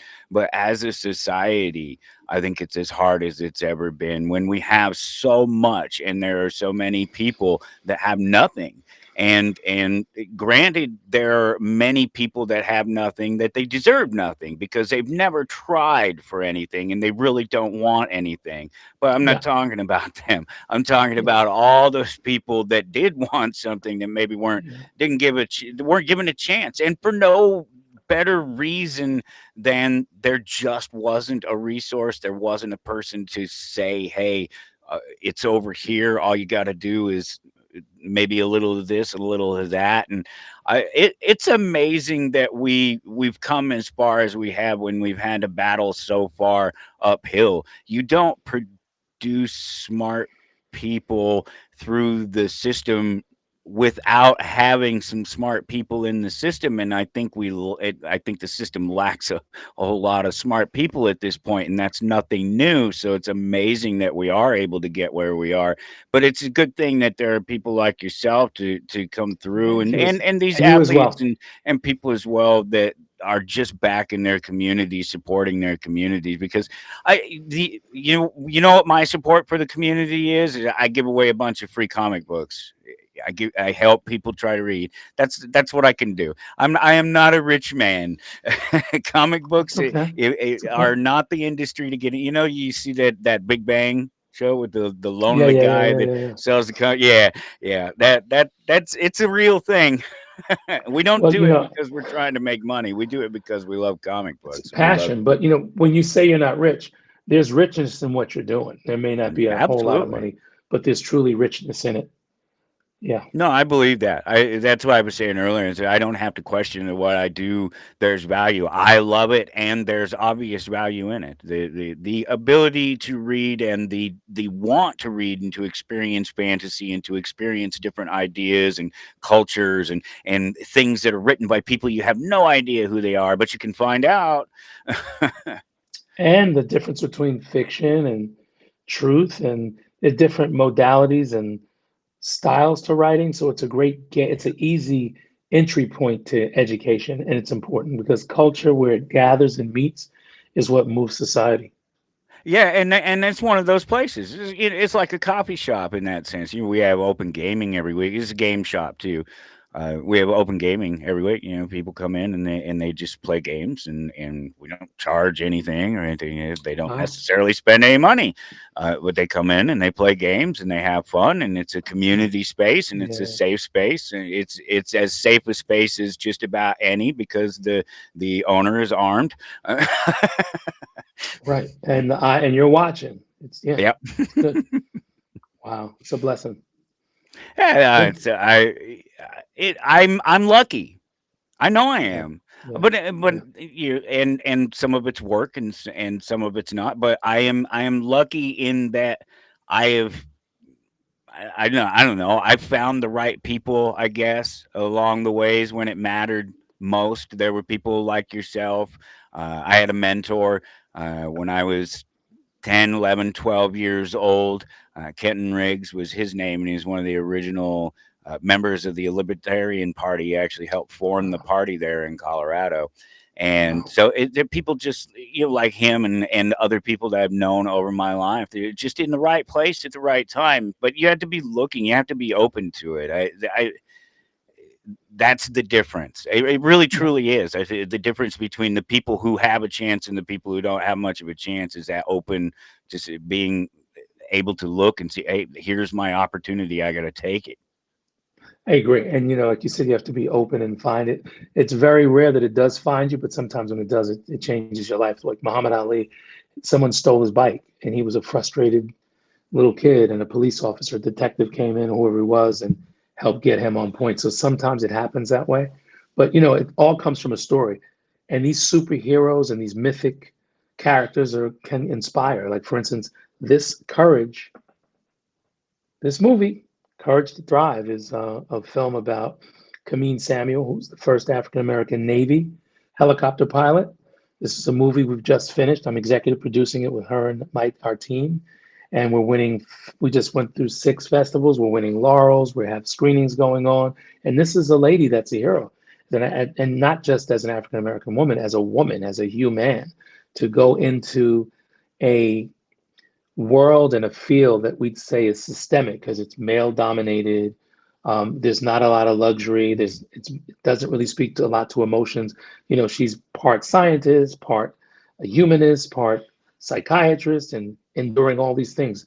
Female Jackie Robinson in the world of aviation as the first, Navy helicopter pilot. So I'm happy about this film. That's a way of telling the story. Who knows? Maybe we'll have a comic book on that. Yeah, well, why not? Isn't that's the way you do everything these days? If you're making a movie, you got to be talking to the video game guys, you got to be talking to the trade paperback guys, you got to be talking to the next movie guy. That's the multimedia thing. I don't know. I don't talk to anybody anymore who's writing a book that isn't. Yeah, we're working on the video game. We're working on the screenplay. We're working on the cartoon. Every angle. And why not? Why wouldn't you? Because it gets the message, and you have to today. This is we have so many choices. There's so many ways for people to be distracted, and the only thing that you can do to try to get a bit of their attention, other than just standing out here and waving your arms and flailing around, is to put yourself out there where they're at, to get into that space, and you kind of have to do it honestly. You can't just drop in and say, "Oh, I'm here," blah blah. You actually have to kind of come with something to offer and something that they want to see and want to hear. You have to be able to speak to it. You know this. You have to be able to speak to them in their language about the things that Yeah, they want to hear yeah. about You before got you you got to meet ever. people where they are. Yeah. Yeah, before, well, because you have to know who they are. You have to get to know who they are if you're ever going to make any assessment about how you could help them, how they might be able to. Yeah, you have to have the conversation, and you have to get past the barriers that come with any conversation other than ultimately what they want to talk about. That's the thing. The guys that come into my store, if I want to help them find a comic book, it's a simple, easy analogy. It goes right along with it. I have to know what they like. I have to listen to them, and I have to listen to what they enjoy. 100%. Yeah. Yeah. I look forward to it. I get to talk to so many different people about different things, and it's what I was saying about the comic book gate and the gamer gate, because the claim was from that is that they weren't inclusive spaces, and that it's just not true. It's so clearly not People true. say that, yeah. Maybe in the very narrow Scope of definition it. of those Yeah. Yeah. spaces, the big game houses, the big comic book places, and I suppose if that's all you want to do is break into the big guys and force them to do what you think they should be doing, then maybe that's the road, maybe that's the conversation you have. But I happen to know, having been in this business as long as I have, as a fan and as a business owner, that there's something out there for everyone. If you're not finding what you like in terms of comic books and that side of creative space, you're not looking. Yeah, because it's there, and especially with the internet, people have access, and there's no excuse. And then there's groups and clubs and conventions. Not as much since COVID, but it's still out there. Yeah, but most of that is recovered at this point, because the geeks already had problems with that anyway. There's with convention cough. That's a thing. It existed before COVID. True. Wow. Wow. Yeah. If they're Scary. not afraid of it, then get out there, dive into those books, and run around in those costumes. Yeah. Having fun living. And just and doing it together. That's the thing. That was the point, right? That's exactly what you're saying. Is they're doing it together. It's a community, It is a and it's a community. natural community. I think you said that earlier too, right? That's the the best part of it. It's there's no pretense about it. You come in and you are who you are, and you do the things you do, and you're in the mix and you're outside the mix all at the same time. It's one of the beauties of such a big, diverse group like comic book readers. 100%. Yeah. What what's the future hold? I mean, you're already doing so much. You're reaching Mm. so many people. What drives you? It's clear that you have a history and a story. There's all of that, and it goes right in line with what you do. Are you still one of those people that it's never enough? You always got to do the next thing. You got to start the next thing and get. God, it's more, it keeps going and growing because we're mentoring and investing in young people and people with passion, and we're open, we're reciprocal. We do a lot of joint venture work. I think that's really been amazing. Going forward, as you mentioned, I had a TED talk more recently. It's close to Yeah, half a yeah. million views in less than a month, and it's going really well. It's on my That's channel. You can find it on my website if you go to Dr. Glenn Toby, GLENNTOBY.com. That TED Talk's on there. It's about healing and how to take the materials of your life, weapons that have been used against you, the fragments of pain, and put it together and use them as tools to continue your life and to meet your purpose and your passion. I'm doing a bunch of ebooks that are going to be dropping, all available on the website and on my LinkedIn. And I'm giving tools that can help people empower themselves, heal, find their purpose, and be able to use the measurable tools and gifts and talents that they have to convert them to a victory and get the throne that God has for them. well. It amazes me as someone who practices at being self-aware, how little people are aware that that all they need is a little cultivation for the tools to better themselves. That they're pretty innate. We know in ourselves that we chase what makes us feel good, and that's right, as long as we're not violating other people. These are things we understand very simply as children, and at some point along the way, it becomes a little bit lost, maybe through the public education system. Maybe you have some thought on that. Experiences, the environment changes. If you look by decades, if you go by 100 to 50 to 10 years, it's easier to identify than it does year to year. Somebody had a horse and buggy, and they told them about this horsepower thing that would pull a car with no horse, and people said, we want nothing to do with this makes no sense, and they went with that. They had people that were banging things with their hand and placing items in this big building. Industrial Revolution allowed them to use machines to do it and aid it.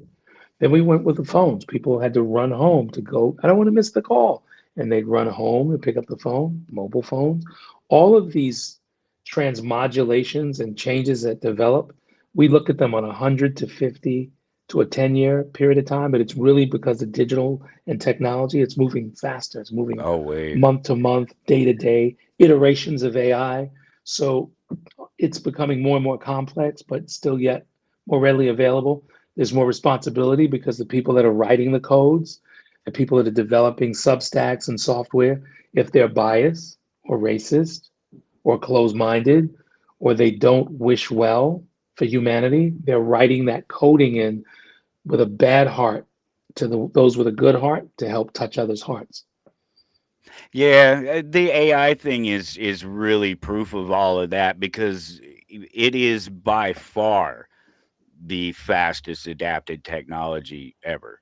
I There's no question about it. It was just yesterday. Nobody knew AI was just a thing people talked about. It wasn't something people understood that they were already interfacing with. But then all of a sudden they got to name these large language models. And in just a couple of years, they've gone from, a neat little toy to they're ubiquitous. They are everywhere. It's in It's a part everything. of It's all us. throughout Yeah. our government. It's Yeah. all throughout our police stations, and it's doing the paperwork for the cops, and it's everywhere It is, so brother. fast. It's crazy. And you got to Hey, get with it or because it's going to be hard to live without it. well, it's a thing. Well, okay, so Reason Magazine they had an article just the other day that said something about we're slipping into a surveillance state. We're on that slippery slope because now AI is being used um, to watch in real time, not just to go through the data that's already collected, but to watch in real time for things. And obviously we're well past the surveillance state.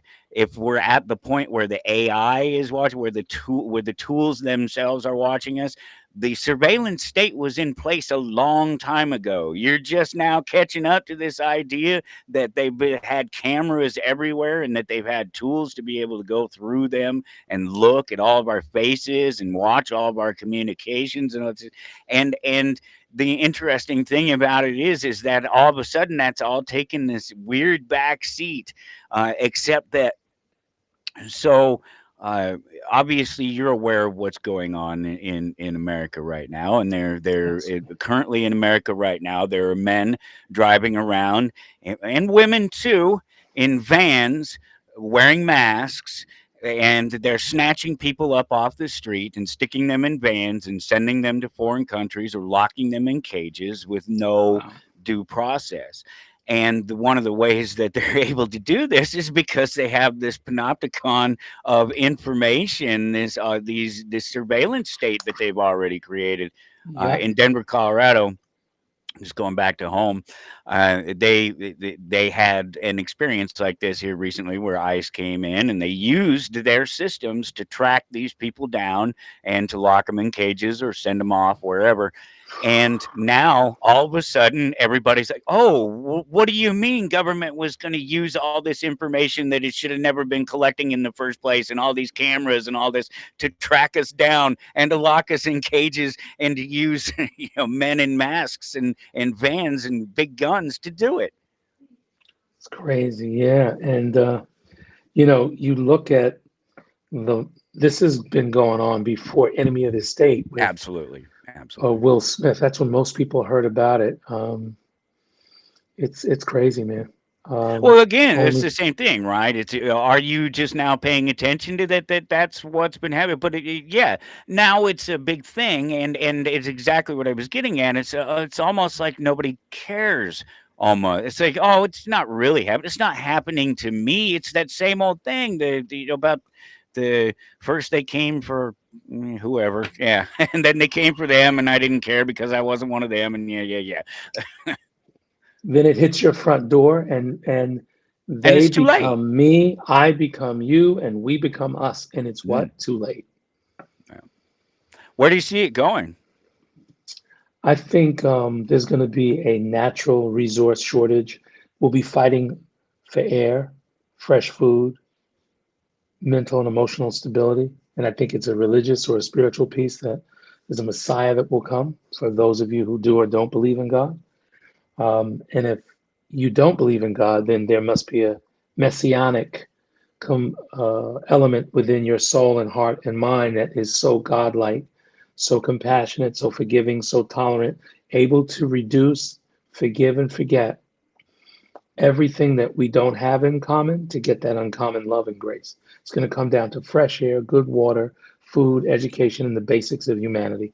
And one of the things I present as evidence on this is if you look at the systemic development of technology, AI, automation, autonomous cars, autonomous everything, there's going to be a chink in the armor which slows everybody down, that people are going to have to get back to basics, common sense, critical thinking, patience, and communication.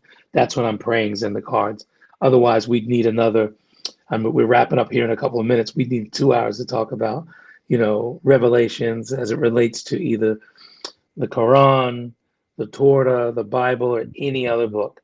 So many and so much of it is all very much the same, but we've never seen anything that's like this these times we're in now. Yeah, yeah, they are the trying times. There's no question about it.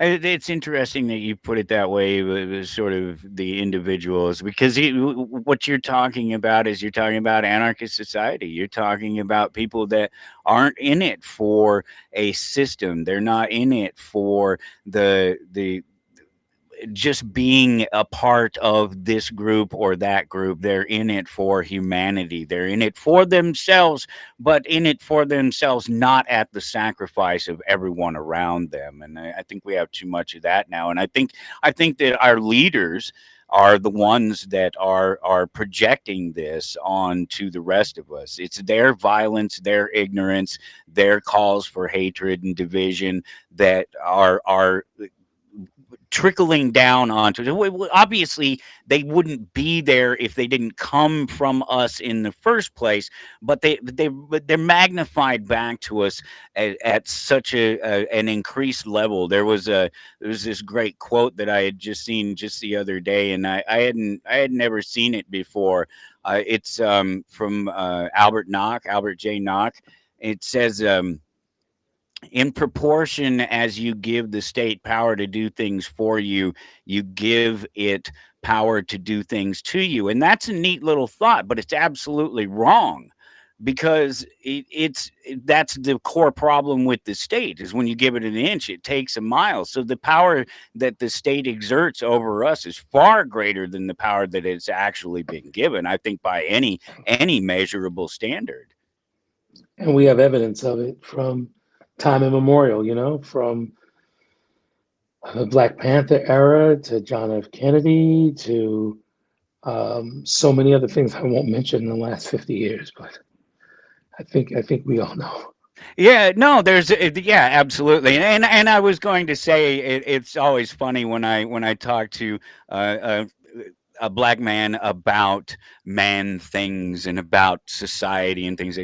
I don't have to tell most black men how bad our government is at really actually helping people. Sometimes I wonder when I'm talking to a white man, and some of them are just so sad and soft. Uh, but I rarely run into a black man who goes, "No, I don't know what you're talking about, man." Right. Yeah. Yeah. A lot of people, they don't have access to truth, or they're not exposed to human conditions because they've had the oneness of state, whether it's the state they live in, the state of mind that they work in, I or like the that. state of the union, Mm. meaning what the populace opinion is. And they only see things, they don't see past their nose. And then some people are extremely entitled. We know some of them. Um, and they just don't care about humanity. People really believe that it's survival of the fittest, but it's really about being fit to survive. That's what it's about, being Oh, I fit to like that. survive. Yeah, that's a That's good way it. to put it, because it's not the survival is not the important part, it's the being fit part, and the being fit part comes with being mentally and physically to fit in with other people and to work with other people and to find ways to accomplish things without using coercion and force. 100%. I agree. Yeah, wouldn't it be nice if we had some examples of that from our leaders? Yeah, well, we need them, so we've got to breed them. That's what I say. Hmm. We have to guide them. Interesting, because that doesn't give an anarchist a lot of hope. I Because we're not know. breeding them.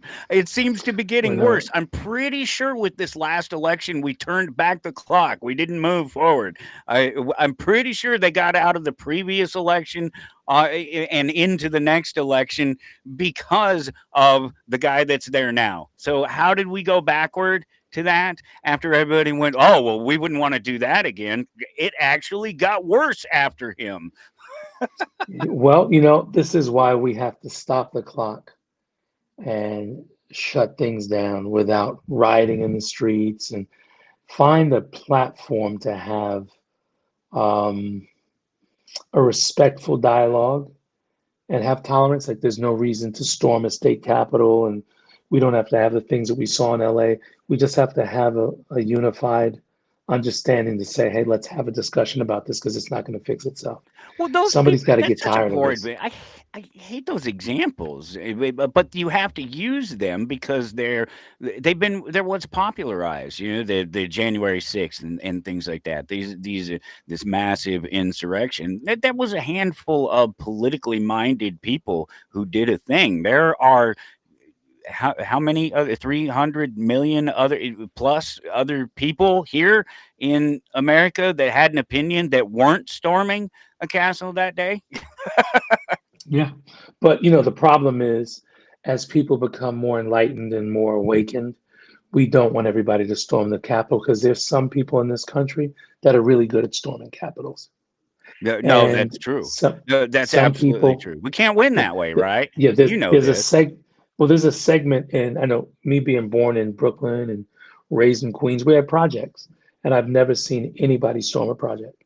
Not even the police. They storm outside, not the mafia, not the That CIA. is a good There's point. That's a some really good there's some point. very resilient communities that Yeah. aren't really connected the proper way, the way they should, haven't focused over the last, I'd say, 50 to 100 years because there have been some limitations. But they're people that survive everything. And brother, generally at the forefront of culture, music, film, dance. I'm running out of air. Prayer, ideas, technology. I mean, it's just emerging everywhere. And these are resilient people that we don't want the kind of true anarchy. We want the anarchy where it's like, hey, we're not going to stand for this. I'm making some noise, but we don't want to break the glass all the time. And we don't want the guy that I think is the accountant that lives in Beverly Hills or the soccer mom in Connecticut to think that watching television will allow them to really have the same kind of fight that it would somebody maybe in the projects in South Jamaica, Queens. That soccer mom may not do as good as maybe another mom if we're getting physical here. So we want to be spiritual because some people have nothing to lose. That's the issue. Oh, We have to find a commodified way to share ideas. Like I'll give you more of your space and more of the respect you deserve. Don't take mine. We got to find some kind of language to say we don't want to go to war or we don't want to storm capitals because we can all start doing that. yeah. It'll be interesting over the next few years to really see what happens because everybody eyes are always on America, I suppose, but I think probably more than ever before. It's definitely a show here. There's something of a circus happening, and for better or worse, we have to come out the other side of it. And I don't know. All I see is a ratcheting up. I never see anything So do I. coming back So do down. I. Oh, so do I. It's like it gets quiet a little bit more. I'll say since we've had a new administration, sometimes it has quieted down more than it has in the past. But every time there's a quiet, there's a lack of consciousness for us as family. We're all sharing this country. We share these rights, we share this space, and we've got to learn to be a better family, or we will destroy one another like we've destroyed the earth. And we have destroyed the earth. I have evidence. We have destroyed collective consciousness when it comes to spirituality or honor or respect or patience. And if we don't, the leaders as well as the followers don't find continuity again, connection, we will remain disconnected.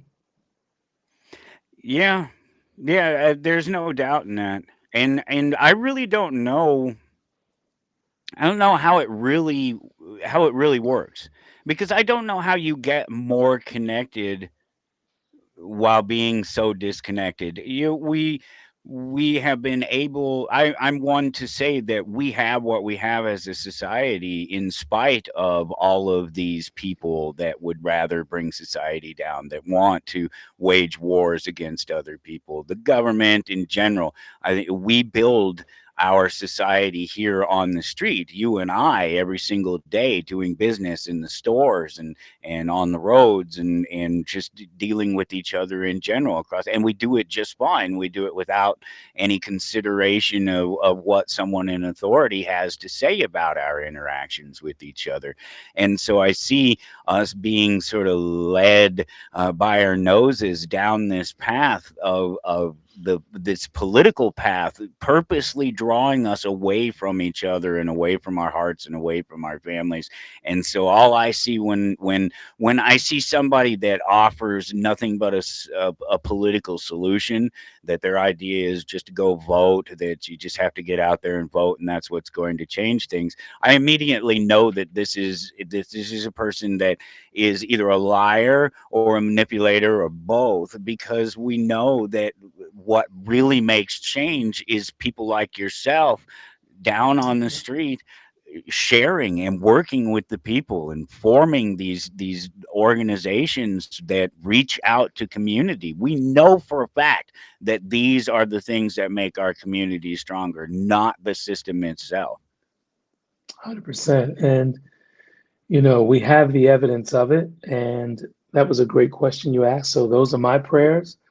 And I think it takes action. This is the action I take. I hope more people do take this action. And we're taking action now, this dialogue. We're speaking kindly.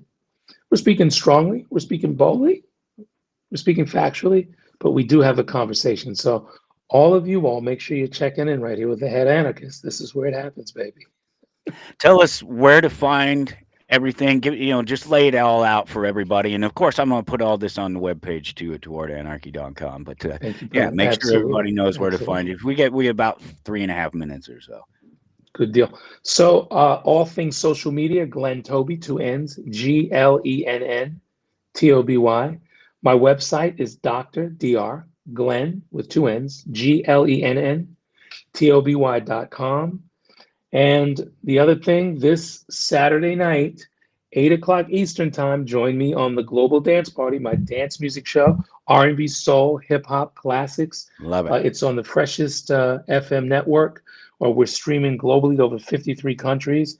We're probably doing a 2-hour set, 8 o'clock Eastern time this Saturday, and every single Saturday. Come on and join us. That is so cool, yeah, because you can watch that and then you can turn over into this show. That's exactly how that plays out. No, that's one of what is that all about? Give me a little of that before we go. So, the amazing legend, I'm a legend in hip hop. He's a legend pioneer in hip hop as well, from Queen VOG. Heads up an amazing station called Freshest FM. It is on top 10 list globally, man. We have R&B, soul, hip hop, different stations. Mine is dedicated to dance, but all forms of dance, hip hop, R&B, soul, classics, Love it. remixes. And it's a great way to celebrate. It's a great way to dance, listen to some good music. I give messaging because I speak throughout the show, sharing messages, and as an on-air personality. It's called the Global Dance Party. Also, globaldanceparty.com, or go to freshestfm.com, and I'll be there at 8 o'clock Eastern time, hoping many of you will join me. So I will rock the house on the wheels of steel. That is so cool, man. I'm a huge fan, man. You got a new fan right there. I will be making sure to follow along. That's so cool. I'm an old school radio guy. I mean, that's where I can tell. I hear the voice, I got bro. my bones. And I'm a musician myself too. I play multiple instruments. So yeah, I'm all about that. I love it. That's fantastic. I can't wait to hear what you got going there. Good, Mom. We'll throw the link in there so they can follow us and stay in contact. Very cool. Thank you so much for hanging out. It's been really great chatting with you. I love what you're doing. Love the platform. Thank you for having me on. Stay tuned in, people, and do continue to have the courage to thrive. Please do, yes. Thank you so much, Dr. Glenn Toby. Been wonderful talking with you. The rest of you, we will see you next week here on Toward Anarchy. Gun opponents point out correctly that the Second Amendment never says individuals have the right. A well-regulated militia being necessary to a free state, the right of the people to keep and bear arms shall not be infringed. The first half of that is always the anti-gunners playfield, because they'll try to conflate militia meaning military, and it doesn't. It means the people. That's why they ended it with the people. We are the militia, right? So anti-gunners paradise is the first half of the Second Amendment.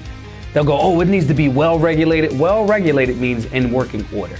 If your house is well-regulated, you guys have a schedule, you eat at a certain time. That does not mean that the government shows up and goes, hey, now you guys got to watch the House of Dragons at 9 o'clock. That's not what that means. It means in working order. What they ignore if you're an anti-gunner is the second half of that.